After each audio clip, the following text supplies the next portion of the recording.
ਸਤਨਾਮ ਸ਼੍ਰੀ ਵਾਹਿਗੁਰੂ ਸਾਹਿਬ JIO.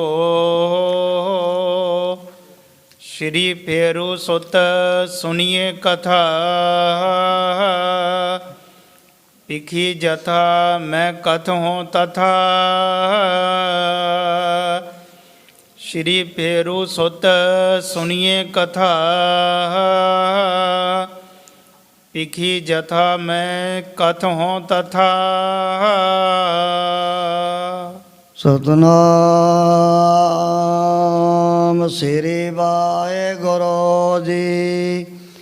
ਨਮਸਕਾਰ ਗੁਰਦੇਵ ਕੋ।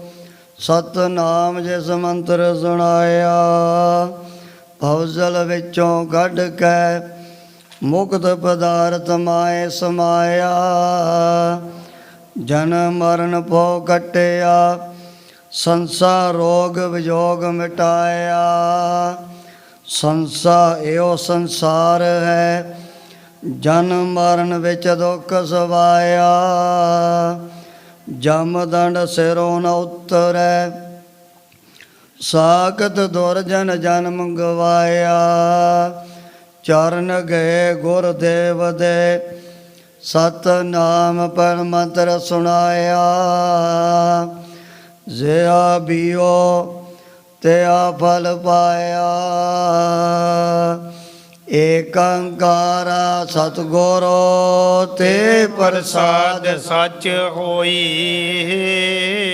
ਵਾਹਿਗੁਰੂ ਜੀ ਕੀ ਫਤਿਹ। ਵਿਘਨ ਵਿਨਾਸ਼ਨ ਸੋਈ। ਵਾਹਿਗੁਰੂ ਜੀ ਕੀ ਫਤਿਹ। ਵਿਘਨ ਵਿਨਾਸ਼ਨ ਸੋਈ। ਵਾਹਿਗੁਰੂ ਜੀ ਕਾ ਖਾਲਸਾ, ਵਾਹਿਗੁਰੂ ਜੀ ਕੀ ਫਤਿਹ। ਪਰਮ ਸਤਿਕਾਰਯੋਗ ਗੁਰੂ ਰੂਪ ਖਾਲਸਾ ਸਾਧ ਸੰਗਤ ਜੀ, ਜਿਤਨੇ ਵੀ ਮਾਈ ਭਾਈ ਨੇਮੀ ਪ੍ਰੇਮੀ ਦੂਰੋਂ ਨੇੜੇ ਚੱਲ ਕਰਕੇ ਮਹਾਂਪੁਰਖਾਂ ਦੇ ਪਵਿੱਤਰ ਪਾਵਨ ਅਸਥਾਨ ਅਥਵਾ ਗੁਰੂ ਬਾਬਾ ਜੀ ਦੇ ਸੱਚਖੰਡ ਦਰਬਾਰ ਦੇ ਵਿੱਚ ਪਹੁੰਚੇ ਹੋ। ਸਤਿਗੁਰਾਂ ਦੇ ਚਰਨਾਂ 'ਚ ਹਾਜ਼ਰੀ ਲਵਾਉਣ ਵਾਸਤੇ ਆਪਣੀਆਂ ਚਿੱਤ ਵਰਤੀਆਂ ਬਾਹਰੋਂ ਕਾਗਰ ਕਰਨ ਦੀ ਖੇਚਲ ਕਰੋ। ਭਗਤ ਵਸ਼ਲ ਪਤਤ ਪਾਵਨ ਦੀਨਾ ਬੰਧੂ, ਤਿੰਨੇ ਲੋਕਾਂ ਦੇ ਮਾਲਕ ਸਾਂਝੇ ਰਹਿਬਰ ਨਿਰੰਕਾਰੀ ਜੋਤ ਸ਼੍ਰੀ ਗੁਰੂ ਨਾਨਕ ਦੇਵ ਜੀ ਮਹਾਰਾਜ ਦੀ ਪਾਵਨ ਕਥਾ ਚੱਲ ਰਹੀ ਹੈ। ਪਿਛਲੇ ਪ੍ਰਕਰਨ ਦੇ ਵਿੱਚ ਅਸੀਂ ਇਹ ਵਿਚਾਰ ਸਰਵਣ ਕੀਤੀ, ਜਿਸ ਟਾਈਮ ਤੇ ਗੁਰੂ ਬਾਬਾ ਜੀ ਨੇ ਹਰਿਦੁਆਰ ਦਾ ਜੋ ਬਹੁਤ ਵੱਡਾ ਮਹਾਨ ਤੀਰਥ ਪਹਿਲਾਂ ਤੋਂ ਹੀ ਮੰਨਿਆ ਜਾਂਦਾ ਹੈ, ਹਰ ਕੀ ਪੌੜੀ ਦੇ ਨੇੜੇ ਹੀ ਸਤਿਗੁਰੂ ਜੀ ਨੇ ਆਪਣੇ ਡੇਰੇ ਲਗਾਏ। ਪਰ ਜਦੋਂ ਹਿੰਦੁਸਤਾਨ ਦੇ ਕੋਨੇ-ਕੋਨੇ ਵਿੱਚੋਂ ਆਏ ਹੋਏ ਯਾਤਰੂਆਂ, ਵਿਦਵਾਨਾਂ, ਪੰਡਤਾਂ ਦੇ ਸਾਹਮਣੇ ਐਸਾ ਇੱਕ ਅਚਰਜ ਕੌਤਕ ਵਰਤਾਇਆ, ਬਚਨ ਸੁਣ ਕੇ ਹੀ ਉਹਨਾਂ ਦੇ ਜਿਹੜੇ ਮਨ ਦੇ ਵਿੱਚ ਬੈਠੇ ਹੋਏ ਭਰਮ ਭੁਲੇਖੇ ਦੂਰ ਹੋ ਗਏ। ਸੋਚਣ ਲੱਗੇ ਵੀ ਬਚਨ ਤਾਂ ਇਹਨਾਂ ਨੇ ਠੀਕ ਹੀ ਕੀਤੇ ਨੇ, ਕੋਈ ਝੂਠ ਨਹੀਂ ਬੋਲਦੇ। ਆਪਣੀ ਰਸਨਾ ਤੋਂ ਇੱਥੋਂ ਡੋਲਿਆ ਹੋਇਆ ਜਿਹੜਾ ਪਾਣੀ, ਸਾਡੇ ਪਿੱਤਰ ਇਹ ਨਹੀਂ ਪਤਾ ਵੀ ਧਰਤੀ ਤੋਂ ਕਿਤਨੇ ਲੱਖਾਂ ਕਰੋੜਾਂ ਯੋਜਨ ਦੂਰੀ 'ਤੇ ਬੈਠੇ ਹਨ। ਉੱਥੇ ਸਾਡੇ ਜਿਹੜੇ ਬੁੱਕ ਭਰ ਭਰ ਕੇ ਸਿੱਟੇ ਹੋਏ ਜਲ ਦੇ ਕਿਵੇਂ ਪਹੁੰਚ ਸਕਦੇ ਹਨ। ਪਰ ਜਦੋਂ ਸਤਿਗੁਰੂ ਜੀ ਨੇ ਆਪਣੇ ਆਪ ਹੀ ਸਾਰਿਆਂ ਦੇ ਮਨ ਦੇ ਜਿਹੜੇ ਸੰਕਲਪ ਵਿਕਲਪ ਬੁੱਝੇ, ਸੁਣਨ ਸਾਰੀ ਦੇ ਲਿਆ ਵੀ ਤਾਂ ਸਰਬੱਗ ਨੇ, ਅੰਤਰਜਾਮੀ ਹਨ। ਹੋਰ ਕਿਸੇ ਨੂੰ ਕੋਈ ਪਤਾ ਨਹੀਂ ਲੱਗਦਾ ਵੀ ਇਹਦਾ ਮਨ ਕਿੱਥੇ ਗਿਆ ਤੇ ਆ ਦੂਜੇ ਦਾ ਜਿਹੜਾ ਚੰਚਲ ਮਨ ਕਿਸ ਥਾਂ 'ਤੇ ਵੱਡੀਆਂ ਵੱਡੀਆਂ ਉਡਾਰੀਆਂ ਮਾਰ ਕਰਕੇ ਘੁੰਮ ਰਹੇ, ਤਾਂ ਹਿਰਦੇ ਦੀ ਜਾਣਨ ਵਾਲੇ ਨੇ ਨਾ, ਸੁਣ ਕਰਕੇ ਇਹਨਾਂ ਦੇ ਮਨ ਦੇ ਵਿੱਚ ਜਿਹੜੀਆਂ ਇਹੋ ਜਿਹੀਆਂ ਕੂੜ ਕਵਾੜ ਦੀਆਂ ਵਿਚਾਰਾਂ ਸਦੀਆਂ ਤੋਂ ਹਿਰਦੇ ਦੇ ਉੱਪਰ ਵਸੀਆਂ ਹੋਈਆਂ ਸੀ, ਸਾਰੀਆਂ ਹੋ ਗਈਆਂ ਦੌਰ। ਜਦੋਂ ਦੇਖ ਲਿਆ ਵੀ ਠੀਕ ਹੈ, ਮੇਰਾ ਮਨ ਦਿੱਲੀ ਸ਼ਹਿਰ ਦੇ ਵਿੱਚ ਘੁੰਮ ਰਿਹਾ ਸੀ, ਦੇਖਣ ਸਾਰ ਇਹਨਾਂ ਦੇ ਮਨ ਦੇ ਵਿੱਚ ਬੜੀ ਸ਼ਰਧਾ ਭਾਵਨਾ ਯਕੀਨ ਪੱਕਾ ਹੋ ਗਿਆ ਹੈ। ਉਸ ਸਮੇਂ ਕਹਿਣ ਲੱਗੇ, ਮਹਾਰਾਜ ਅਸੀਂ ਕੀਤੀ ਹੈ ਰਸੋਈ ਤਿਆਰ, ਉਹਦੇ ਵਿੱਚ ਖੱਟ ਰਸੇ ਭੋਜਨ ਬਣਾਏ ਹੋਏ ਹਨ, ਅਸੀਂ ਤੁਹਾਡੀ ਸੇਵਾ ਜ਼ਰੂਰ ਕਰਨੀ ਹੈ। ਪਤਾ ਨਹੀਂ ਕਿਤਨੀ ਦੂਰੀ ਤੋਂ ਚੱਲ ਕੇ ਤੁਸੀਂ ਇਸ ਮਹਾਨ ਤੀਰਥ ਦੇ ਉੱਪਰ ਪਹੁੰਚੇ ਹੋ। ਪਹਿਲਾਂ ਤਾਂ ਗੁਰੂ ਬਾਬਾ ਜੀ ਨੇ ਦੇਤਾ ਜਵਾਬ ਸਾਰਿਆਂ ਨੂੰ, ਪਰ ਜਦੋਂ ਇਕੱਠੇ ਹੋ ਕੇ ਭਗਵਾਨ ਦਾ ਵਾਸਤਾ ਪਾਉਣ ਲੱਗੇ, ਗੁਰੂ ਬਾਬਾ ਜੀ ਜਦੋਂ ਚਲੇ ਗਏ ਇਹਨਾਂ ਦੇ ਚੌਂਕੇ 'ਚ, ਦੇਖਣ ਸਾਰ ਫਿਰ ਵਚਨ ਕੀਤਾ ਵੀ ਤੁਸੀਂ ਆਉਣ ਸਾਰ ਇਸ ਚੌਂਕੇ ਨੂੰ ਫਿੱਟ ਦਿੱਤਾ। ਪਹਿਲਾਂ ਤਾਂ ਸੀਗਾ ਬੜਾ ਪਵਿੱਤਰ, ਪਰ ਜਦੋਂ ਆ ਗਏ ਤੁਸੀਂ ਇਕੱਠੇ ਹੋ ਕੇ, ਇਹ ਜਿਹੜਾ ਤੁਹਾਡਾ ਚੌਂਕਾ ਪਿੱਟਿਆ ਗਿਆ, ਸੁਣ ਕਰਕੇ ਪਹਿਲਾਂ ਨਾਲੋਂ ਵੀ ਜ਼ਿਆਦਾ ਇਹਨਾਂ ਦੇ ਮਨ ਦੇ ਵਿੱਚ ਬੜੀ ਹੈਰਾਨਗੀ ਪੈਦਾ ਹੋਣ ਲੱਗ ਪਈ ਵੀ ਅਸੀਂ ਤਾਂ ਗਊ ਮਾਤਾ ਦਾ ਗੋਬਰ ਲਿਆ ਕੇ ਧਰਤੀ ਨੂੰ ਲਿਪਿਆ, ਚਾਰੇ ਪਾਸੇ ਕਾਰਾਂ ਕੱਢੀਆਂ, ਆ ਜਿਹੜੀਆਂ ਲੱਕੜਾਂ ਇਹ ਵੀ ਪਾਣੀ ਦੇ ਨਾਲ ਪਹਿਲਾਂ ਧੋ ਕੇ ਸਾਫ਼ ਕੀਤੀਆਂ, ਤਾਂ ਫਿਰ ਚੁੱਲ੍ਹੇ ਦੇ ਵਿੱਚ ਲਗਾਈਆਂ। ਪਰ ਇਹ ਪਿੱਟਿਆ ਕਿਵੇਂ ਗਿਆ? ਉਸ ਸਮੇਂ ਸਤਿਗੁਰੂ ਜੀ ਨੇ ਅਰਬੀ ਬਾਣੀ ਦੇ ਸ਼ਬਦਾਂ ਦੁਆਰਾ ਇਹ ਵੀ ਇਹਨਾਂ ਦਾ ਜਿਹੜਾ ਭੁਲੇਖਾ ਦੂਰ ਕਰ ਦਿੱਤਾ ਹੈ। ਉਸੇ ਸਮੇਂ ਹੀ ਜਿਹੜਾ ਹੈ ਮਹਾਨ ਤੀਰਥ ਬਣਿਆ ਹੋਇਆ, ਸਦੀਆਂ ਪੁਰਾਣਾ, ਜਿਹੜਾ ਸੀ ਇਹਦਾ ਅਭਿਮਾਨੀ ਦੇਵਤਾ, ਉਹ ਗੁਰੂ ਬਾਬਾ ਜੀ ਦੇ ਪਾਸ ਹਾਜ਼ਰ ਹੋ ਗਿਆ। ਥੌਲ ਦੇ ਵਿੱਚ ਨੇ ਹੀਰੇ ਜਵਾਹਰਾਤ ਮੋਤੀ ਰੱਖੇ ਹੋਏ ਸਨ। ਮਹਾਰਾਜਾ ਮੇਰੀ ਤੁਸ਼ ਜੀ ਪੈਟਾ ਪ੍ਰਵਾਨ ਕਰ ਲਿਓ ਆਪ। ਗੁਰੂ ਬਾਬਾ ਜੀ ਕਹਿੰਦੇ ਮਾਇਆ ਤਾਂ ਸਾਡੇ ਕਿਸੇ ਕੰਮ ਆਉਣੀ ਨਹੀਂ, ਤੂੰ ਇਹਦੇ ਨਾਲ ਬਹੁਤ ਵੱਡਾ ਭੰਡਾਰਾ ਤਿਆਰ ਕਰਕੇ ਰਿਸ਼ੀਆਂ ਮੁਨੀਆਂ ਉਸ ਭਗਵਾਨ ਦੇ ਸੇਵਕਾਂ ਦਾਸਾਂ ਨੂੰ ਛਕਾ ਦੇ, ਮਾਇਆ ਵੀ ਤੇਰੀ ਸਫਲੀ ਹੋ ਜਾਏਗੀ। ਗੰਗਾ ਮਈਆ ਨੇ ਅਗਲੇ ਦਿਨ ਆਪਣਾ ਇੱਕ ਜਿਹੜਾ ਮਨੁੱਖ ਦਾ ਰੂਪ ਧਾਰਨ ਕਰਕੇ ਬਹੁਤ ਵੱਡਾ ਜੱਗ ਕੀਤਾ, ਜਿਹਦੇ ਵਿੱਚ ਸਾਰੇ ਬਰਮਾ ਜੀ, ਵਿਸ਼ਨੂੰ, ਕੁਬੇਰ ਹੈ, ਅਗਨ ਦੇਵਤਾ, ਪਵਨ ਦੇਵਤਾ, ਇਹ ਸਾਰੇ ਆਪੋ ਆਪਣਾ ਰੂਪ ਬਦਲ ਕਰਕੇ ਪਹੁੰਚ ਗਏ। ਗੁਰੂ ਬਾਬਾ ਜੀ ਨੇ ਨਿਮਰਤਾ ਗਰੀਬੀ ਜਣਾਉਂਦਿਆਂ ਹੋਇਆਂ ਜਿਹੜੇ ਵੀ ਬਾਹਰੋਂ ਰਿਸ਼ੀ ਮੁਨੀ ਮਹਾਤਮਾ ਆਏ, ਉਹਨਾਂ ਦੇ ਚਾਰਨ ਧੋਣ ਦੀ ਸੇਵਾ ਸੰਭਾਲੀ। ਪਰ ਜਿਹੜੇ ਵੀ ਲੱਖਾਂ ਦੀ ਤਾਦਾਦ ਦੇ ਵਿੱਚ ਪਹੁੰਚੇ ਹੋਏ ਮੁਸਾਫਰਾਂ ਨੂੰ ਇਹ ਨਹੀਂ ਪਤਾ ਲੱਗਿਆ ਵੀ ਇਹ ਭੰਡਾਰਾ, ਇਹ ਜੱਗ ਕੀਤਾ ਕਿਹਨੇ ਹੈ। ਨਾਂ ਦੇ ਬਾਰੇ ਕੋਈ ਨਹੀਂ ਕਿਸੇ ਨੂੰ ਪਤਾ ਲੱਗਦਾ ਹੈ। ਜਦੋਂ ਜੱਗ ਦੀ ਹੋ ਗਈ ਸਮਾਪਤੀ, ਦੇਵਤੇ ਵੀ ਗੁਰੂ ਬਾਬਾ ਜੀ ਦੇ ਚਰਨਾਂ 'ਤੇ ਟੇਕ ਕਰਕੇ ਮੱਥਾ ਆਪੋ ਆਪਣੀਆਂ ਪੁਰੀਆਂ ਨੂੰ ਚਲੇ ਗਏ। ਗੰਗਾ ਮਈਆ ਵੀ ਦੀਦਾਰ ਕਰਦਿਆਂ ਕਰਦਿਆਂ ਆਪਣੇ ਜਲ ਦੇ ਵਿੱਚ ਸਮਾ ਗਈ ਹੈ। ਕਈ ਦਿਨ ਗੁਰੂ ਬਾਬਾ ਜੀ ਨੇ ਹਰ ਕੀ ਪੌੜੀ ਦੇ ਨਜ਼ਦੀਕ ਹੀ ਆਪਣਾ ਆਸਣ ਲਗਾਉਂਦਿਆਂ ਹੋਇਆਂ ਫੁੱਲੇ ਪੱਟ ਕੇ ਪ੍ਰਾਣੀਆਂ ਨੂੰ ਨਾਮ ਔਰ ਬਾਣੀ ਦੇ ਨਾਲ ਜੋੜਿਆ ਵੀ ਇਹ ਤਾਂ ਤੁਹਾਡੇ ਮਨਾਂ 'ਚ ਐਵੇਂ ਵਿਅਰਥ ਹੀ ਇਹੋ ਜਿਹੇ ਸੰਸਕਾਰ ਬ੍ਰਾਹਮਣਾਂ ਪੰਡਤਾਂ ਨੇ ਭਰੇ ਹੋਏ ਹਨ ਵੀ ਜਿਹੜਾ ਇੱਥੇ ਆ ਕੇ ਸੂਰਜ ਦੇਵਤੇ ਨੂੰ ਪਾਣੀ ਦੇਗਾ ਉਹਨਾਂ ਦੇ ਜਿਹੜੇ ਪਿੱਤਰ ਤ੍ਰਿਪਤ ਹੋ ਜਾਣੇ ਹਨ।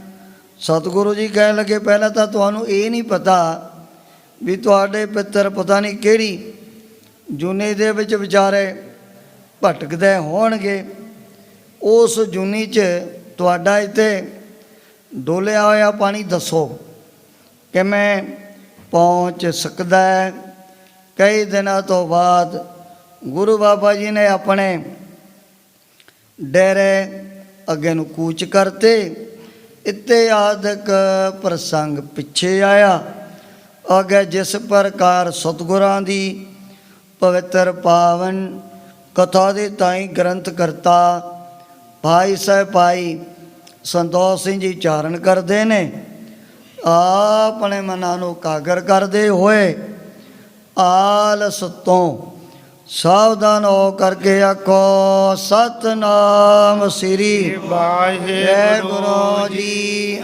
ਸਤਨਾਮ ਸ਼੍ਰੀ ਵਾਹਿਗੁਰੂ ਜੀ। ਚੌਪਈ ਸ਼੍ਰੀ ਪੇਰੂ ਸੁਤ ਸੁਣੀਏ ਕਥਾ। ਭਾਈ ਬਾਲਾ ਜੀ ਇਹ ਸਾਰੀ ਪਾਵਨ ਕਥਾ ਸੁਣਾਉਂਦੇ ਹੋਇਆ ਖੰਡੂਰ ਸਾਹਿਬ ਦੀ ਪਾਵਨ ਧਰਤੀ ਤੇ ਸਤਿਗੁਰੂ ਅੰਗਦ ਦੇਵ ਜੀ ਮਹਾਰਾਜ ਦੇ ਅੱਗੇ ਬੇਨਤੀ ਕਰਦੇ ਨੇ ਦੋਵੇਂ ਹੱਥ ਜੋੜ ਕਰਕੇ। ਲਿਖੀ ਜਥਾ ਮੈਂ ਕਥੋਂ ਤਥਾ। ਗਰੀਬਨ ਆਵਾਜ਼ ਜਿਵੇਂ ਜਿਵੇਂ ਮੈਂ ਕੌਤਕ ਦੇਖੇ ਆਪਣੀਆਂ ਅੱਖਾਂ ਦੇ ਨਾਲ ਉਸੇ ਤਰ੍ਹਾਂ ਹੀ ਮੈਂ ਆਪ ਜੀ ਨੂੰ ਇਹ ਜਿਹੜਾ ਗੁਰੂ ਬਾਬਾ ਜੀ ਦਾ ਪਾਵਨ ਇਤਿਹਾਸ ਸੁਣਾਉਣ ਲੱਗੇ ਆ। ਆਗੇ ਗਮਨ ਕੀਨ ਗੁਣ ਖਾਨੀ। ਹਰ ਦੁਆਰ ਤੋਂ ਜਦੋਂ ਗੁਰੂ ਬਾਬਾ ਜੀ ਨੇ ਆਪਣੇ ਜਿਹੜੇ ਡੇਰੇ ਅੱਗੇ ਨੂੰ ਕੂਚ ਕਰ ਦਿੱਤਾ ਸੀ। ਨਰਨ ਉਧਾਰਨ ਜਨ ਮਨ ਬਾਨੀ। ਸਤਿਗੁਰੂ ਜੀ ਮਨ ਕਰਕੇ ਬਾਣੀ ਕਰਕੇ ਸਰੀਰ ਕਰਕੇ ਬਸ ਕਲਯੁਗੀ ਜੀਵਾਂ ਦਾ ਉਧਾਰ ਕਰਦੇ ਨੇ। ਵੱਡੇ ਵੱਡੇ ਤੀਰਥਾਂ ਤੇ ਪਹੁੰਚ ਕਰਕੇ ਭੁਜੰਗ ਛੰਦ ਚਲੇ ਜਾਤ ਮੋਹ ਸੰਗ ਬੋਲੇ ਕਿਰਪਾਲਾ। ਉਹ ਰਸਤੇ ਦੇ ਵਿੱਚ ਜਾਂਦਿਆਂ ਉਸ ਸਮੇਂ ਗੁਰੂ ਬਾਬਾ ਜੀ ਨੇ ਭਾਈ ਬਾਲਾ ਜੀ ਦੇ ਨਾਲ ਬਚਨ ਕੀਤਾ। ਅਬੈ ਕਾਨ ਕੀ ਬ੍ਰਿਜਸ਼ਾਲਾ ਜਹਾਂ। ਚਲੋ ਭਾਈ ਬਾਲਾ ਜੀ ਤੁਹਾਨੂੰ ਹੁਣ ਦੁਆਪਰ ਕ੍ਰਿਸ਼ਨ ਮੁਰਾਰ ਕੰਸ ਕਿਰਤਾਰਥ ਕੀਓ ਜੋ ਭਗਵਾਨ ਦੀ ਬ੍ਰਿਜਸ਼ਾਲਾ ਉਹਦੇ ਦਰਸ਼ਨ ਕਰਵਾਉਣੇ ਆ। ਜਹਾਂ ਅਵਤਾਰੰ ਧਰਿਓ ਕੰਸ ਨਾਸ਼ੋ। ਜਿਸ ਥਾਂ ਤੇ ਕੰਸ ਦੇ ਨਾਸ਼ ਕਰਤਾ ਭਗਵਾਨ ਕ੍ਰਿਸ਼ਨ ਜੀ ਨੇ ਭਾਵੇਂ ਅਵਤਾਰ ਮਥੁਰਾ ਦੀ ਪਾਵਨ ਧਰਤੀ ਦੇ ਉੱਪਰ ਹੋਇਆ। ਕਿਉ ਹੈ ਕਲੋਲੰ ਜਸ਼ੋਦਾ ਅਵਾਸੋ।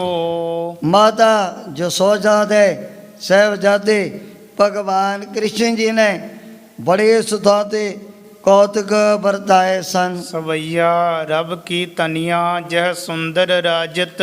ਹੁਣ ਜਿੱਥੇ ਨੇੜੇ ਦਾ ਹੋਈ ਜਿਹੜੀ ਸੂਰਜ ਦੀ ਪੁੱਤਰੀ ਕਿਹੜੀ ਹੈ ਜਮਨਾ ਬੜੇ ਤੇਜ਼ ਬੈਗ ਦੇ ਸਹਿਤ ਵਗਦੀ ਰਹਿੰਦੀ ਹੈ। ਖੇਲਤ ਸ਼ਾਮ ਮਹਾ ਸੁਖ ਪਾਇਓ। ਸ਼ਿਆਮ ਭਗਵਾਨ ਕ੍ਰਿਸ਼ਨ ਜੀ ਨੇ ਖੇਲਦਿਆਂ ਬੜੇ ਕੌਤਕ ਇਸ ਧਰਤੀ ਦੇ ਉੱਪਰ ਉਸ ਟਾਈਮ ਤੇ ਵਰਤਾਏ ਸਨ। ਗਿਰ ਪੈ ਚੜ ਧੇਨ ਚਰਾਵਨ ਕੀਨ।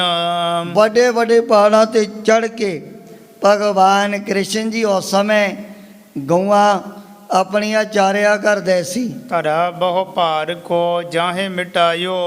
ਹੁਣ ਭਗਵਾਨ ਕ੍ਰਿਸ਼ਨ ਜੀ ਨੇ ਵੀ ਆ ਜਿਹੜਾ ਧਰਤੀ ਦਾ ਪਾਪਾਂ ਦਾ ਭਾਰ ਹੌਲਾ ਕਰਨ ਦੇ ਲਈ ਅਵਤਾਰ ਧਾਰਨ ਕੀਤਾ। ਕੁਲ ਦੈਂਤਨ ਕੀ ਸਭ ਨਾਸ਼ ਕਰੀ। ਜਿਹੜੇ ਵੱਡੇ ਵੱਡੇ ਦੈਤ ਰਾਖਸ਼ ਉਹਨਾਂ ਦਾ ਵੀ ਭਗਵਾਨ ਕ੍ਰਿਸ਼ਨ ਜੀ ਨੇ ਨਾਸ ਕੀਤਾ ਆਪਣੇ ਟਾਈਮ ਤੇ। ਮਿਲ ਗਵਾਰਨ ਸੰਗ ਮੈਂ ਖੇਲ ਮਚਾਇਓ। ਫਿਰ ਜਿਹੜੇ ਸੀ ਗਵਾਲੇ, ਉਹਨਾਂ ਦੇ ਨਾਲ ਮਿਲ ਕੇ ਛੋਟੀ ਉਮਰ 'ਚ ਨਾਨਾ ਪ੍ਰਕਾਰ ਦੀ ਲੀਲਾ ਵਰਤਾਈ ਭਗਵਾਨ ਕ੍ਰਿਸ਼ਨ ਜੀ ਨੇ। ਹਮਸੋ ਇਹ ਬੈਨ ਕਹੇ ਜਬ ਲਓ। ਅਜੇ ਗੁਰੂ ਬਾਬਾ ਜੀ ਇਹੋ ਜਿਹੇ ਪ੍ਰਵਚਨ ਆਪਣੀ ਰਸਨਾ ਤੋਂ ਭਾਈ ਬਾਲਾ ਜੀ ਬੇਨਤੀ ਕਰਦੇ ਨੇ ਵੀ ਮੇਰੇ ਨਾਲ ਕਰ ਹੀ ਰਹੇ ਸਨ। ਤਬ ਲਓ ਬ੍ਰਿਜ ਭੂਮ ਸਮੀਪ ਦਿਸ਼ਾਇਓ। ਉਹ ਸਮੇਂ ਬਿੰਦਰਾਵਨ ਜੀ ਜਿਹੜੀ ਧਰਤੀ ਉਹ ਦਿਸਣ ਲੱਗ ਪਈ ਹੈ। ਗਿਰ ਏਕ ਬਿਲੋਕ ਕੈ ਬੈਠ ਗਏ ਤਬ। ਗੁਰੂ ਬਾਬਾ ਜੀ ਇੱਕ ਉੱਚਾ ਜਿਹਾ ਪਹਾੜ ਦੇ ਕਰਕੇ ਉਹਦੇ ਉੱਪਰ ਚੜ੍ਹ ਕੇ ਬੈਠ ਗਏ ਹਨ। ਬੈਨ ਭਨੇ ਗੁਰ ਸੋ ਮਰਦਾਨਾ।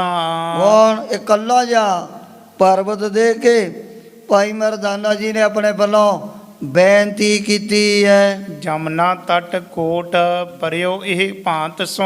ਸੱਚੇ ਪਾਤਸ਼ਾਹ ਇਤਨਾ ਵੱਡਾ ਪਹਾੜ ਜਮਨਾ ਦੇ ਕਿਨਾਰੇ ਤੇ ਕਿਵੇਂ ਆ ਕਰਕੇ ਟਿਕ ਗਏ ਹੈ। ਦੂਸਰ ਨਾਹੀਂ ਸਮੀਪ ਦਿਸਾਨਾ। ਹੋਰ ਕੋਈ ਇਹਦੇ ਨੇੜੇ ਤੇੜੇ ਪਰਬਤ ਦਾ ਦੀਂਦਾ ਨਹੀਂ। ਜਿੱਥੇ ਹੋਵੇ ਕੋਈ ਹੋ ਜਿਹਾ ਪਹਾੜੀ ਇਲਾਕਾ, ਉੱਥੇ ਤਾਂ ਫਿਰ ਵੱਡੇ ਵੱਡੇ ਪਰਬਤਾਂ ਦੀ ਲਾਈਨਾਂ ਲੱਗੀ ਹੁੰਦੀ ਹੈ ਨਾ, ਅੱਗੇ ਤੋਂ ਅੱਗੇ ਛੋਟੇ ਵੱਡੇ ਵੱਡੇ ਪਰਬਤ ਉਸ ਥਾਂ 'ਤੇ ਹੋਇਆ ਕਰਦੇ ਹਨ। ਜਦੋਂ ਵੀ ਰਿਸ਼ੀਕੇਸ਼ ਲੰਘਣ ਤੋਂ ਬਾਅਦ ਅੱਗੇ ਫਿਰ ਪਹਾੜ ਹੀ ਪਹਾੜ ਰਾਹ ਦੇ ਵਿੱਚ ਦਿਸਦੇ ਹਨ, ਜਿਨ੍ਹਾਂ ਦੀਆਂ ਟੀਸੀਆਂ ਉਹ ਲੱਗਦਾ ਵੀ ਜਿਵੇਂ ਆਕਾਸ਼ ਦੇ ਨਾਲ ਲੱਗੀਆਂ ਹੋਣ। ਇਹ ਨਹੀਂ ਵੀ ਕੋਈ ਉੱਥੇ ਰਾਹ ਦੇ ਵਿੱਚ ਹੁੰਦਾ ਕੋਈ ਮਾੜਾ ਮੋਟਾ ਮੈਦਾਨੀ ਇਲਾਕਾ, ਨਹੀਂ ਤਾਂ ਵਰ ਕੋਈ ਉੱਚਾ ਪਹਾੜ ਹੈ ਚਾਹੇ ਕੋਈ ਨੀਵ ਹੈ, ਬਸ ਪਹਾੜਾਂ ਦੀਆਂ ਹੀ ਅੱਗੇ ਤੋਂ ਅੱਗੇ ਲਾਈਨਾਂ ਲੱਗੀਆਂ ਹੁੰਦੀਆਂ ਹਨ। ਔਰ ਮੇਰੇ ਸੰਦੀਹ ਭਇਓ ਅਤਿਸ਼ੈ। ਇਹ ਦੇਖ ਕਰਕੇ ਭਾਈ ਮਰਦਾਨਾ ਜੀ ਦੇ ਮਨ ਦੇ ਵਿੱਚ ਇੱਕ ਤਰ੍ਹਾਂ ਦਾ ਸੰਸਾ, ਇੱਕ ਤਰ੍ਹਾਂ ਦਾ ਵਹਿਮ ਪੈਦਾ ਹੋ ਗਿਆ ਵੀ ਇਹ ਇਕੱਲਾ ਪਹਾੜ ਜਮਨਾ ਦੇ ਕਿਨਾਰੇ ਤੇ ਪਤਾ ਨਹੀਂ ਕਿਹਨੇ ਲਿਆ ਕਰਕੇ ਟਿਕਾ ਦਿੱਤਾ ਹੈ। ਸੁਣ ਸ੍ਰੀ ਗੁਰੂ ਨਾਨਕ ਬੈਨ ਬਖਾਨਾ। ਸਤਿਗੁਰੂ ਜੀ ਨੇ ਸਰਬੱਗ ਤਰਕਾਲ ਦਰਸ਼ੀ ਭਾਈ ਮਰਦਾਨਾ ਜੀ ਤੋਂ ਸੁਣ ਕਰਕੇ ਗੁਰੂ ਬਾਬਾ ਜੀ ਫਿਰ ਦੱਸਣ ਲੱਗੇ ਇਸ ਪਹਾੜ ਦੇ ਪ੍ਰਤੀ। ਜਬ ਰਾਮ ਬੰਧਾਇਓ ਹੈ ਸਾਗਰ ਸੀਤ। ਮਹਾਰਾਜ ਕਹਿਣ ਲੱਗੇ ਮਰਦਾਨਿਆ ਵੀ ਜਦੋਂ ਤ੍ਰੇਤੇ ਯੁੱਗ ਦੇ ਵਿੱਚ ਭਗਵਾਨ ਰਾਮਚੰਦਰ ਜੀ ਨੇ ਲੰਕਾ ਦੇ ਵਿੱਚ ਜਾਣ ਵਾਸਤੇ ਆਪਣਾ ਪੁੱਲ ਜਿਹੜਾ ਬਣਵਾਉਣਾ ਸ਼ੁਰੂ ਕੀਤਾ ਹੋਇਆ ਸੀ, ਪਰਾ ਤਬ ਕੋ ਗਿਰ ਹੈ ਇਹ ਥਾਨਾ। ਇਹ ਉਦੋਂ ਦੀ ਇਹ ਜਿਹੜਾ ਪਹਾੜ ਜਮਨਾ ਦੇ ਕਿਨਾਰੇ ਦੇ ਉੱਪਰ ਟਿਕਿਆ ਹੋਇਆ ਹੈ। ਸਭ ਹੀ ਬਿਰਤਾਂਤ ਕਹੋ ਇਹ ਕੋ ਪ੍ਰਭ। ਭਾਈ ਮਰਦਾਨਾ ਜੀ ਕਹਿ ਲਗੇ ਮਹਾਰਾਜ ਸਾਰੀ ਵਾਰਤਾ ਦੱਸ ਦਿਓ ਵੀ ਕੱਲਾ ਪਹਾੜ ਇਹ ਜਮਨਾ ਦੇ ਕਿਨਾਰੇ ਤੇ ਕਿਵੇਂ ਇੱਥੇ ਬੜੇ ਲੰਮੇ ਸਮੇਂ ਤੋਂ ਪਿਆ ਹੋਇਆ ਹੈ। ਪ੍ਰਭ ਬੈਨ ਭਨੇ ਸੁਨੀਏ ਮਰਦਾਨਾ। ਸੁਣ ਕਰਕੇ ਉਸ ਸਮੇਂ ਗੁਰੂ ਬਾਬਾ ਜੀ ਨੇ ਸਾਰੀ ਜਿਹੜੀ ਪਹਿਲੇ ਸਮੇਂ ਦੀ ਵਾਰਤਾ ਦੱਸਣੀ ਕੀਤੀ ਹੈ। ਜਬ ਸਾਗਰ ਸੀਤ ਸੰਪੂਰਨ ਪਾ। ਸਤਿਗੁਰੂ ਜੀ ਕਹਿ ਲਗੇ ਭਾਈ ਮਰਦਾਨਿਆ ਵੀ ਜਦੋਂ ਉਧਰੋਂ ਜਿਹੜਾ ਭਗਵਾਨ ਰਾਮਚੰਦਰ ਜੀ ਪੁੱਲ ਤਿਆਰ ਕਰਵਾ ਰਹੇ ਸੀ ਉਹ ਜਦੋਂ ਸੰਪੂਰਨ ਹੋ ਗਏ ਹੈ। ਰਘੁਵੀਰ ਤਬੈ ਇਹ ਭਾਂਤ ਬਖਾਨਾ। ਉਸ ਸਮੇਂ ਭਗਵਾਨ ਰਾਮਚੰਦਰ ਜੀ ਨੇ ਫਿਰ ਆਪਣੀ ਰਸਨਾ ਤੋਂ ਇਹ ਬਚਨ ਕੀਤਾ ਸੀ, ਜਿਹੜੇ ਹੋਰ ਬਹੁਤ ਸਾਰੇ ਬਾਂਦਰ ਯੋਧੇ ਸੂਰਮੇ ਪਹਾੜਾਂ ਦੀਆਂ ਸਿਲਾਂ ਨੂੰ ਚੁੱਕ ਚੁੱਕ ਕਰਕੇ ਲਿਆ ਰਹੇ ਸਨ। ਗਿਰ ਗੀਰ ਨਾ ਅਨ ਹੋ ਔਰ ਅਬੈ। ਹੁਕਮ ਕਰਤਾ ਭਾਈ ਜਿੱਥੇ ਵੀ ਕਿਸੇ ਨੇ ਵੱਡੇ ਵੱਡੇ ਪੱਥਰ ਵੱਡੀਆਂ ਵੱਡੀਆਂ ਸਿਲਾਂ ਪਕੜੀਆਂ ਹੋਈਆਂ ਨੇ ਹੱਥਾਂ 'ਚ, ਇੱਥੇ ਹੀ ਤੁਸੀਂ ਧਰਤੀ ਦੇ ਉੱਪਰ ਸੁੱਟ ਦੇਣੀਆਂ ਹਨ। ਇਹ ਕਾਲ ਵਿਖੈ ਇਹ ਠਾਂ ਹਨੁਮਾਨਾ। ਹੁਣ ਅਚਾਨਕ ਹੀ ਹਨੂਮਾਨ ਜੀ ਇਸ ਪਰਬਤ ਦੇ ਉੱਪਰ ਪਹੁੰਚੇ ਹੋਏ ਸਨ। ਛਿਤ ਪੈ ਧਰ ਬੈਸ ਰਹਾ ਗਿਰ ਕੋ। ਜਦਾ ਭਗਵਾਨ ਰਾਮਚੰਦਰ ਜੀ ਦੀ ਸੁਣ ਲਈ ਆਗਿਆ, ਹਨੂਮਾਨ ਜੀ ਵੀ ਇਸ ਸਿਲਾ ਨੂੰ ਚੁੱਕ ਕਰਕੇ ਅੱਗੇ ਜਾਣ ਦੇ ਲਈ ਤਿਆਰ ਬੈਠੇ ਸੀ, ਪਰ ਜਦੋਂ ਹੁਕਮ ਆ ਗਿਆ ਰੱਖ ਕਰਕੇ ਇਸ ਬਹੁਤ ਵੱਡੇ ਪੱਥਰ ਨੂੰ ਇਹਦੀ ਨੇੜੇ ਹੀ ਚੌਂਕੜਾ ਮਾਰ ਕੇ ਬੈਠ ਗਏ ਸਨ। ਰਘਬੀਰ ਕੇ ਤੀਰ ਨਾ ਕੀਨ ਪਿਆਨਾ। ਹੁਣ ਹਨੂਮਾਨ ਜੀ ਨੇ ਭਗਵਾਨ ਰਾਮਚੰਦਰ ਜੀ ਦੇ ਪਾਸ ਤਾਂ ਨਹੀਂ ਚੱਲ ਕੇ ਗਏ, ਇਸ ਪਰਬਤ ਦੇ ਨੇੜੇ ਹੀ ਆਪ ਬੈਠ ਗਏ ਸਨ। ਆਇਸ ਪਾਈ ਤਜੇ ਗਿਰ ਬਾਂਦਰ। ਹੁਣ ਜਿਹੜੀ ਹੋਰ ਬਾਨਰਾਂ ਦੀ ਸੈਨਾ ਭਗਵਾਨ ਰਾਮਚੰਦਰ ਜੀ ਦੀ ਰੱਖੀ ਹੋਈ ਸੀ, ਉਹਨਾਂ ਨੇ ਹੁਕਮ ਸੁਣ ਕੇ ਉੱਥੀ ਆਪੋ ਆਪਣੀਆਂ ਵੱਡੀਆਂ ਜਾਂ ਛੋਟੀਆਂ ਸਿਲਾਂ ਧਰਤੀ ਦੇ ਉੱਪਰ ਸੁੱਟ ਦਿੱਤੀਆਂ। ਰਾਮ ਕੇ ਤੀਰ ਗਏ ਸਭ ਧਾਈ। ਹੁਣ ਹੁਕਮ ਸੁਣ ਕੇ ਸਾਰੇ ਹੀ ਭਗਵਾਨ ਰਾਮਚੰਦਰ ਜੀ ਦੇ ਪਾਸ ਹਾਜ਼ਰ ਹੋ ਗਏ। ਸ਼੍ਰੀ ਰਘਬੀਰ ਬਿਲੋਕ ਕਹੈ।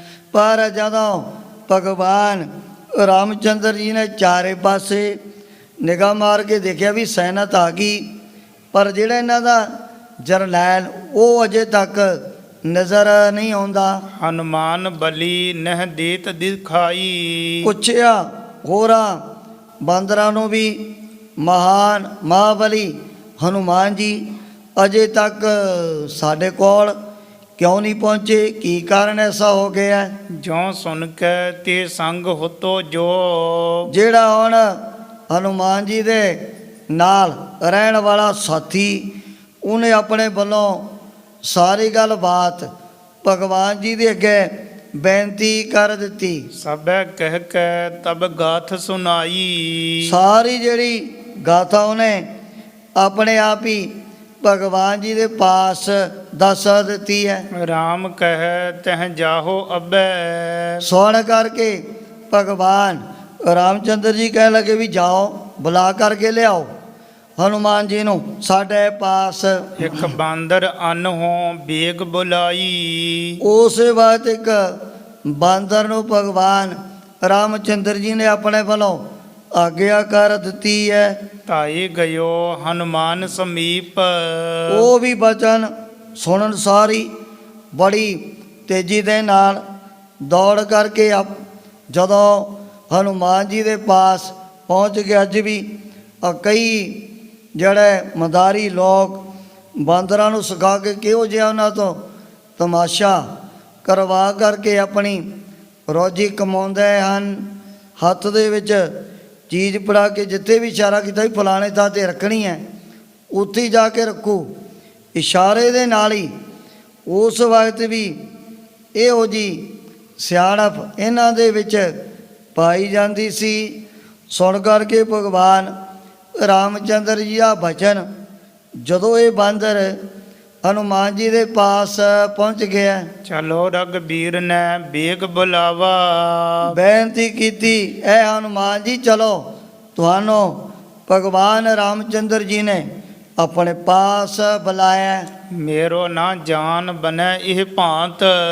ਸੁਣ ਕਰਕੇ ਹਨੂਮਾਨ ਜੀ ਉਹਨੂੰ ਫਿਰ ਆਪਣੇ ਵੱਲੋਂ ਸਮਝਾਉਣ ਲੱਗੇ ਵੀ ਇਉਂ ਤਾਂ ਮੈਨੂੰ ਛੱਡ ਕੇ ਕਿਤੇ ਜਾ ਨਹੀਂ ਨਾ ਸਕਦਾ, ਜੋ ਬਚਨ ਕੀਤਾ ਹੈ ਉਹ ਫਿਰ ਪੂਰਾ ਕਿਵੇਂ ਹੋਏਗਾ? ਬਿਰਤਾਂਤ ਸਭੈ ਕਹਿ ਕੇ ਸਮਝਾਵਾ।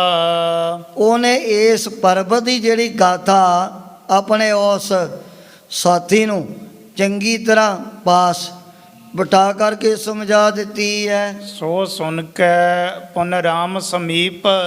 ਉਹ ਵੀ ਵਿਚਾਰਾ ਸੁਣ ਕਰਕੇ ਮਹਾਬਲੀ ਹਨੂਮਾਨ ਜੀ ਦੇ ਕੋਲੋਂ ਭਗਵਾਨ ਰਾਮਚੰਦਰ ਜੀ ਦੇ ਵੱਲ ਤੁਰ ਪਿਆ।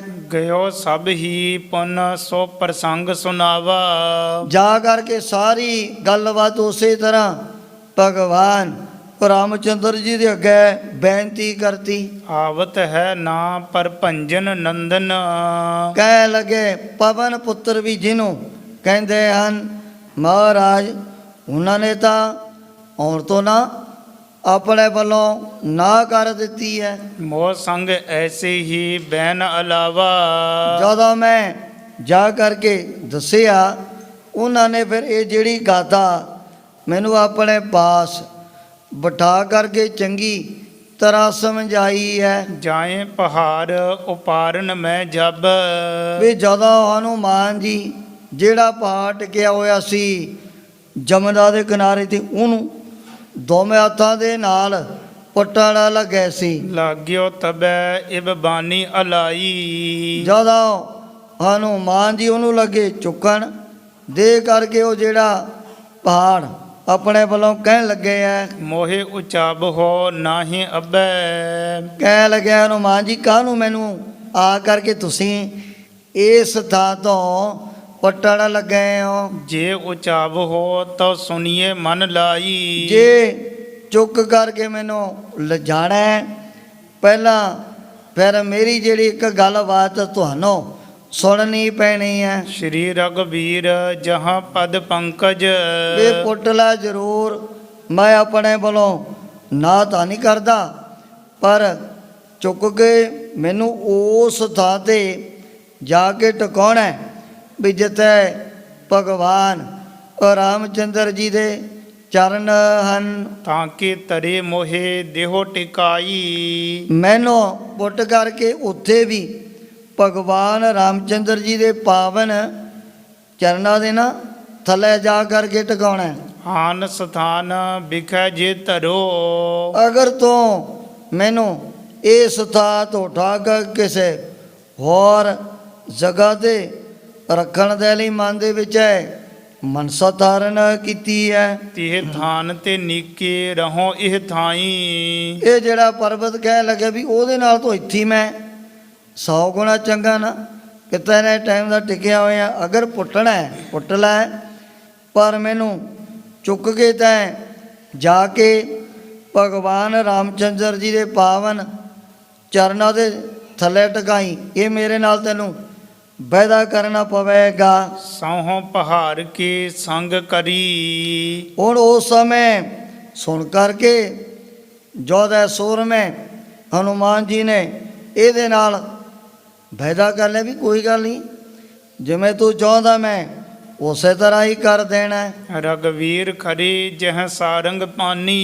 ਵੀ ਜਿੱਥੇ ਆਪਣੇ ਹੱਥ ਦੇ ਵਿੱਚ ਫੜ ਕਰਕੇ ਬਹੁਤ ਵੱਡਾ ਭਾਰਾ ਧਨੁਸ਼ ਭਗਵਾਨ ਰਾਮਚੰਦਰ ਜੀ, ਮੈਂ ਉਹਨਾਂ ਦੇ ਚਰਨਾਂ ਦੇ ਥੱਲੇ ਜਾ ਕਰਕੇ ਤੈਨੂੰ ਟਿਕਾ ਦੇਣਾ ਹੈ। ਤਾਂ ਪਦ ਪੰਕਜ ਸੁੰਦਰ ਨੀਚੇ ਮੈਂ ਤਾਂ ਭਗਵਾਨ ਰਾਮਚੰਦਰ ਜੀ ਦੇ ਚਰਨਾਂ ਦੇ ਥੱਲੇ ਆ ਕੇ ਇਹੋ ਜਿਹਾ ਸੁਖ ਪ੍ਰਾਪਤ ਕਰ ਲੈਣਾ ਹੈ। ਦਿਉ ਟਿਕਾਈ ਭਲੇ ਮਨ ਬਾਨੀ। ਕਹਿ ਲੱਗਿਆ ਵੀ ਇਹ ਤੇਰਾ ਮੇਰੇ ਉੱਪਰ ਬਹੁਤ ਵੱਡਾ ਅਹਿਸਾਨ ਹੋਏਗਾ। ਅਗਰ ਮੈਨੂੰ ਇੱਥੋਂ ਪੁੱਟਣਾ ਫਿਰ ਜਾ ਕਰਕੇ ਮੈਨੂੰ ਭਗਵਾਨ ਰਾਮਚੰਦਰ ਜੀ ਦੇ ਚਰਨਾਂ ਦੇ ਥੱਲੇ ਜਾ ਕਰਕੇ ਟਿਕਾ ਦੇਈ। ਜਿਉ ਕਹਿ ਕੇ ਕਰ ਲੀਨ ਉਚਾਈ। ਹੁਣ ਇਹ ਵਾਅਦਾ ਕਰਕੇ ਹਨੂਮਾਨ ਜੀ ਨੇ ਉਹ ਬਹੁਤ ਵੱਡੀ ਭਾਰੀ ਜਿਹੜੀ ਸਿਲਾ ਆਪਣੇ ਹੱਥਾਂ ਦੇ ਉੱਪਰ ਹੀ ਉਠਾਈ ਹੈ। ਚਲਿਓ ਮਗ ਤੋਰਨ ਜੋ ਬਲ ਖਾਨੀ। ਜੋ ਬੜੇ ਬਲ ਜ਼ੋਰ ਦੀ ਖਾਨ ਹਨੂਮਾਨ ਜੀ ਚੁੱਕ ਕੇ ਇਹਨੂੰ ਆਪਣੇ ਹੱਥਾਂ ਤੇ ਜਦੋਂ ਉਸ ਥਾਂ ਤੇ ਤੋਂ ਅੱਗੇ ਨੂੰ ਤੁਰ ਪਏ ਸਨ। ਸੇਤ ਸੰਪੂਰਨ ਹੋਈ ਗਇਓ ਤਬ ਉਤਨੇ ਨੂੰ ਉਧਰੋਂ ਜਿਹੜਾ ਪੁਲ ਨਾਲ ਦੀ ਨਾਲ ਪੂਰਾ ਹੋ ਗਿਆ। ਆਪਨੇ ਆਇਸ ਜੋ ਪੁਰਮਾਨੀ। ਭਗਵਾਨ ਰਾਮਚੰਦਰ ਜੀ ਨੇ ਨਾਲ ਦੀ ਨਾਲ ਸਾਰਿਆਂ ਨੂੰ ਇਹ ਆਪਣੇ ਵੱਲੋਂ ਆਗਿਆ ਕਰਤੀ ਕਿ ਜੋ ਵੀ ਕਿਸੇ ਨੇ ਆਪਣੇ ਹੱਥਾਂ ਦੇ ਵਿੱਚ ਪੱਥਰਾਂ ਦੀਆਂ ਵੱਡੀਆਂ ਵੱਡੀਆਂ ਸਿਲਾਂ ਵੱਡੇ ਵੱਡੇ ਟੁਕੜੇ ਫੜੇ ਹੋਏ ਹਨ, ਜਿੱਥੇ ਵੀ ਹੈ ਕੋਈ ਉਸ ਥਾਂ ਤੇ ਬਸ ਨਾਲ ਦੀ ਨਾਲ ਧਰਤੀ ਦੇ ਉੱਪਰ ਸੁੱਟ ਦੇਣਾ। ਜੋ ਜਿਹ ਥਾਨ ਵਿਖੈ ਗਿਰ ਲਿਆਵਤ।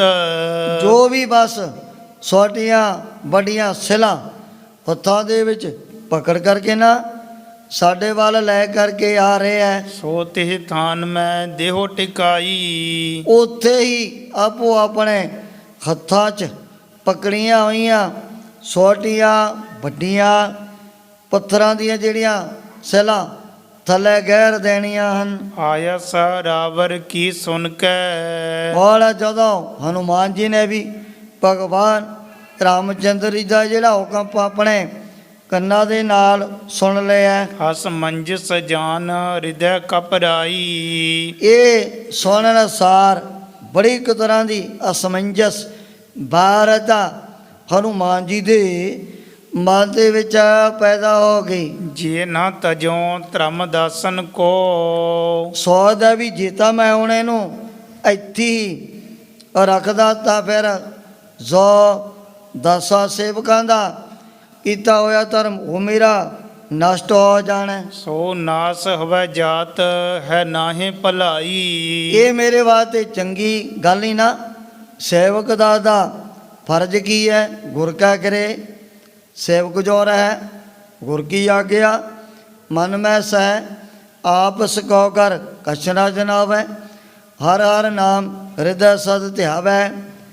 ਸੇਵਕ ਤੇ ਗੁਰੂ ਜੀ, ਗੁਰੂ ਦਾ ਪੀਰ ਔਰ ਮੁਰਸ਼ਿਦ ਦਾ ਸਾਰਿਆਂ ਨਾਲੋਂ ਵੱਡਾ ਰਿਸ਼ਤਾ ਦਰਅਸਲ ਇਹੀ ਹੈ ਵੀ ਜਿਹੜਾ ਵਚਨ ਕਰਤਾ ਮੁਰਸ਼ਿਦ ਨੇ ਨਾਲ ਦੀ ਨਾਲ ਮੁਰੀਦ ਨੇ ਮੰਨ ਲਿਆ, ਸਮਝ ਲਓ ਵੀ ਉਹਦਾ ਰਿਸ਼ਤਾ ਨਿਭ ਗਿਆ।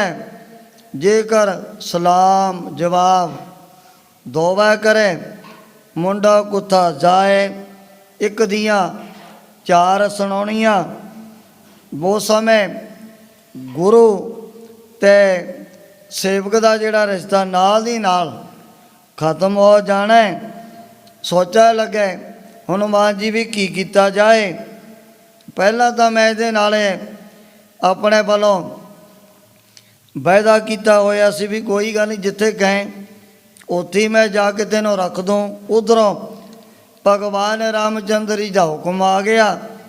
ਜੇ ਆਗਿਆ ਨਹੀਂ ਮੰਨਦੇ ਤਾਂ ਫਿਰ ਮੇਰਾ ਜਿਹੜਾ ਸੇਵਕ ਦਾਦਾ ਧਾਰਨ ਕੀਤਾ ਹੋਇਆ ਧਰਮ ਇਹ ਵੀ ਨਾਲ ਦੀ ਨਾਲ ਹੀ ਨਸ਼ਟ ਹੋ ਜਾਣਾ। ਜੇ ਤਜ ਜਾਉ ਗਿਰਾ ਮਮ ਝੂਠ ਹਵੈ। ਜੇ ਇਸ ਪਹਾੜ ਦੀ ਸਿਲਾ ਨੂੰ ਛੱਡ ਕੇ ਮੈਂ ਇੱਥੇ ਹੀ ਚਲਿਆ ਗਿਆ, ਫਿਰ ਮੈਂ ਆਪਣੇ ਬਚਨਾਂ ਤੋਂ ਝੂਠੇ ਪੈ ਜਾਣਾ। ਐਸ ਵਿਚਾਰ ਰਹਿਓ ਤੇ ਥਾਈ। ਹੁਣ ਇਹੋ ਜਿਹੀਆਂ ਵਿਚਾਰਾਂ ਕਰਦਿਆਂ ਹੋਇਆਂ ਹਨੂਮਾਨ ਜੀ ਉੱਥੀ ਚੌਂਕੜਾ ਮਾਰ ਕੇ ਬਹਿ ਗਏ ਪਹਾੜ ਦੇ ਪਾਸ। ਸ਼੍ਰੀ ਰਘਬੀਰ ਕਹਿਓ ਸੁਣ ਕੇ।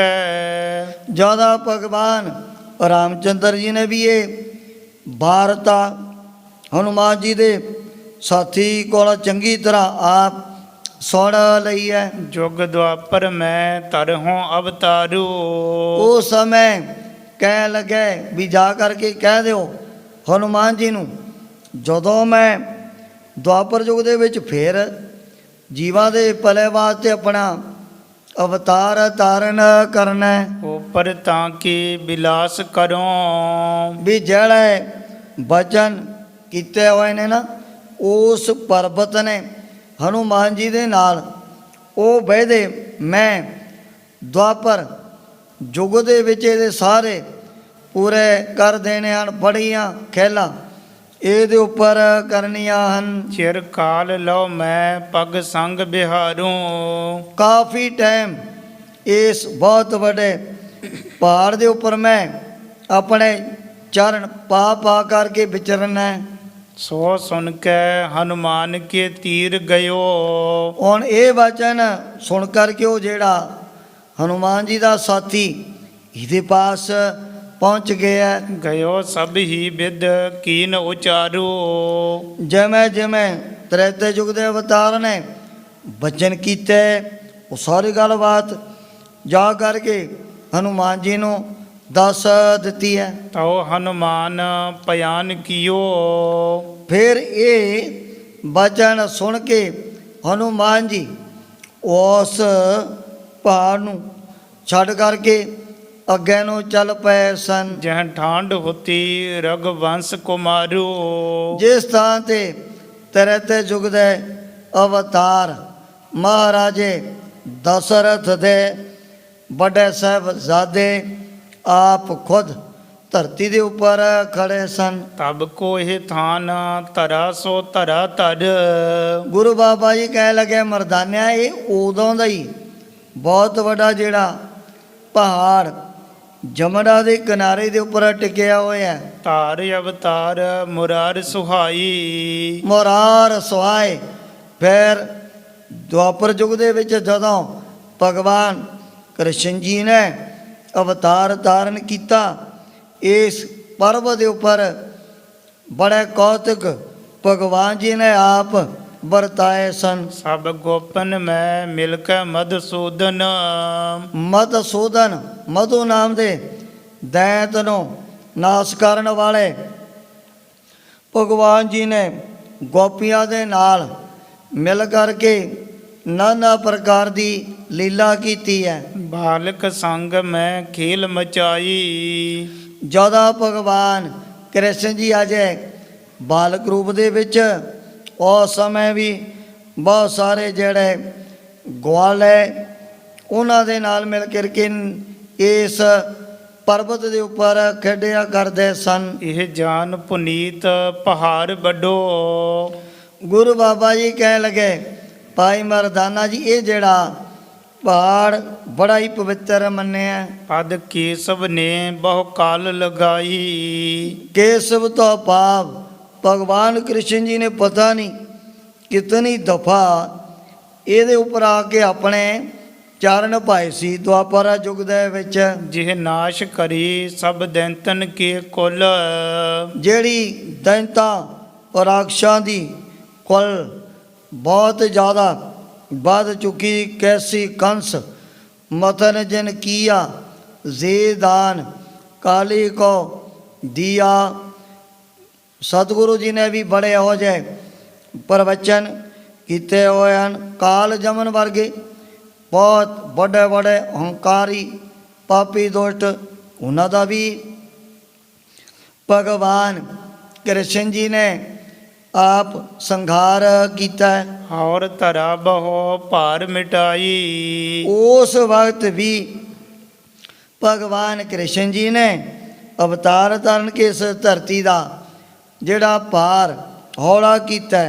ਦੋਹਰਾ ਕਾਲ ਇੰਦਰੀ ਤਟ ਸ਼੍ਰੀ ਗੁਰੂ ਬੈਠੇ ਸਰਬ ਸੁਨਾਈ। ਗੁਰੂ ਬਾਬਾ ਜੀ ਨੇ ਜਮਨਾ ਦੇ ਕਿਨਾਰੇ ਬੈਠ ਕਰਕੇ ਜਿਹੜੀ ਸਾਰੀ ਵਾਰਤਾ ਭਾਈ ਮਰਦਾਨੇ ਨੂੰ ਸੁਣਾਤੀ। ਮਰਦਾਨਾ ਹਰਖਤ ਭਇਓ ਗਿਰ ਪ੍ਰਸੰਗ ਕੋ ਪਾਈ। ਜਦੋਂ ਇਸ ਪਹਾੜ ਦੀ ਗਾਥਾ ਸੁਣੀ ਭਾਈ ਮਰਦਾਨਾ ਜੀ ਦੇ ਮਨ ਦੇ ਵਿੱਚ ਬੜੀਆਂ ਖੁਸ਼ੀਆਂ ਪੈਦਾ ਹੋਣ ਲੱਗ ਪਈਆਂ। ਜਿਵੇਂ ਜਿਵੇਂ ਇਸ ਪਰਬਤ ਦੀ ਵਾਰਤਾ ਸੁਣਨੀ ਕੀਤੀ ਹੈ। ਚੌਪਈ ਤੀਹ ਸਥਾਨ ਮੇਲਾ ਥੋ ਭਾਰੀ। ਹੁਣ ਅਚਾਨਕ ਹੀ ਉਸ ਥਾਂ ਤੇ ਬਹੁਤ ਵੱਡਾ ਇੱਕ ਆਮ ਲੋਕਾਂ ਦਾ ਮੇਲਾ ਭਰਿਆ ਹੋਇਆ ਹੈ। ਪਰਬ ਲਖਿਓ ਆਏ ਨਰ ਨਾਰੀ। ਹੁਣ ਪਰਬ ਦਾ ਦਿਨ ਹੋਣ ਦੇ ਕਾਰਨ ਆਮ ਤੌਰ ਤੇ ਵੱਡੇ ਵੱਡੇ ਤੀਰਥਾਂ ਦੇ ਚਾਰੇ ਪਾਸਿਆਂ ਤੋਂ ਬੜੀ ਦੁਨੀਆ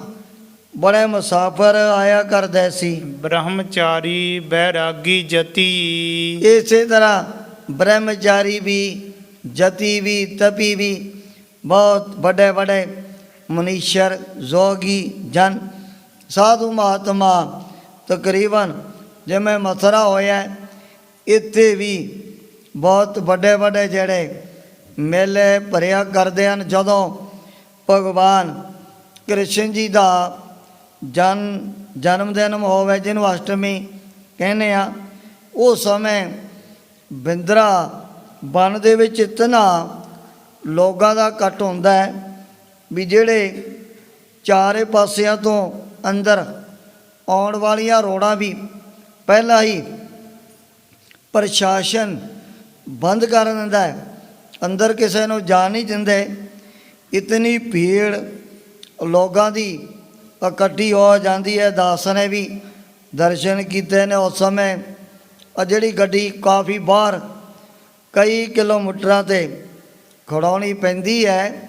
ਜਦੋਂ ਵੇ ਭਗਵਾਨ ਕ੍ਰਿਸ਼ਨ ਜੀ ਦੇ ਜਨਮ ਦਿਨ ਅਸ਼ਟਮੀ ਬੜੀ ਪਬਲਿਕ ਬੜੇ ਲੋਕ ਬੜੇ ਸਾਧੂ ਮਹਾਤਮਾ ਜਿਨ੍ਹਾਂ ਨੇ ਆਪਣੇ ਆਸ਼ਰਮ ਬਣਾਏ ਹੋਏ ਹਨ, ਦੂਰੋਂ ਹੀ ਗੱਡੀਆਂ ਤਾਂ ਪਹਿਲਾਂ ਹੀ ਬਾਹਰਲੇ ਪਾਸੇ ਰੋਕ ਦਿੰਦੇ ਹਨ।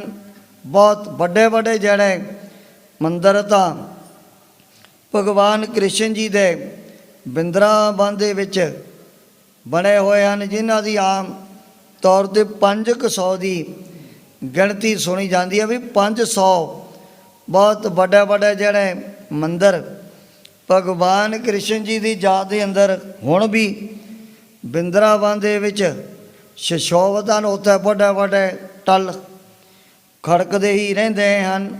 ਥਾਂ ਥਾਂ 'ਤੇ ਪਾਂਡੇ ਲੋਕ ਜਦੋਂ ਹੋਵੇ ਥੋੜ੍ਹਾ ਜਿਹਾ ਸੂਰਦਾਸ ਆਪਣੀਆਂ ਆਰਤੀਆਂ ਕਰਨ ਲੱਗ ਜਾਂਦੇ ਹਨ। ਇਹੋ ਜਿਹੇ ਪੁਰਬਾਂ ਦੇ ਮੌਕੇ 'ਤੇ ਬਿੰਦਰਾਵਨ ਇੱਥੇ ਵੀ ਬਹੁਤ ਜ਼ਿਆਦਾ ਜਿਹੜਾ ਚਾਰੇ ਵਰਨੇ ਲੋਕਾਂ ਦਾ ਇਕੱਠ ਜੁੜਿਆ ਕਰਦਾ ਹੈ। ਬਹੁਤ ਵੈਸਨੋ ਦਿਸ਼ ਪਟ ਸਤੀ। ਹੁਣ ਜਿੱਥੇ ਵੈਸ਼ਨੋ ਧਰਮ ਨੂੰ ਧਾਰਨ ਕਰਨ ਵਾਲੇ ਦਿਗੰਬਰ ਭਾਵ ਜਿਨ੍ਹਾਂ ਨੇ ਦਿਸ਼ਾ ਨੂੰ ਹੀ ਆਪਣੇ ਬਤਰ ਬਣਾਇਆ ਹੋਇਆ, ਬੜੇ ਜਤੀ ਜਤਿੰਦਰ ਸਤੀ ਸਤਪਰਦਗੀ, ਜਿਨ੍ਹਾਂ ਨੇ ਸੱਚ ਧਾਰਨ ਕੀਤਾ ਹੋਇਆ ਆਪਣੇ ਮਨ ਦੇ ਵਿੱਚ। ਤਪੀ ਔਰ ਸੰਨਿਆਸੀ ਆਈ। ਤਪੀ ਤੇ ਸੰਨਿਆਸੀ ਪਤਾ ਨਹੀਂ ਕਿਤਨੇ ਚੱਲ ਕਰਕੇ ਬਿੰਦਰਾਵਨ ਦੇ ਵਿੱਚ ਪਹੁੰਚ ਗਏ ਹਨ। ਬ੍ਰਿਜ ਵਿਖੇ ਨਰ ਪੁੰਜ ਸੁਹਾਈ। ਬਿਰਜ ਪਾਪ ਬਿੰਦਰਾਵਨ ਦੇ ਵਿੱਚ ਚਾਰੇ ਪਾਸੇ ਲੋਕਾਂ ਦੀ ਭੀੜ ਭੀੜ ਨਜ਼ਰ ਆ ਰਹੀ ਹੈ। ਸ੍ਰੀ ਗੁਰੂ ਨਾਨਕ ਅੰਤਰਜਾਮੀ। ਸ਼੍ਰੀ ਗੁਰੂ ਨਾਨਕ ਦੇਵ ਜੀ ਮਹਾਰਾਜ ਸੱਚੇ ਪਾਤਸ਼ਾਹ ਸਰਬੱਗ ਨੇ ਅੰਤਰ ਜਾਮੀ ਹਨ। ਸਭ ਘਟ ਕੀ ਜਾਣਤ ਭੇ ਸੁਆਮੀ। ਆਪ ਹੀ ਸਤਿਗੁਰੂ ਜੀ ਤਰਕਾਲ ਦਰਸ਼ੀ ਹਨ।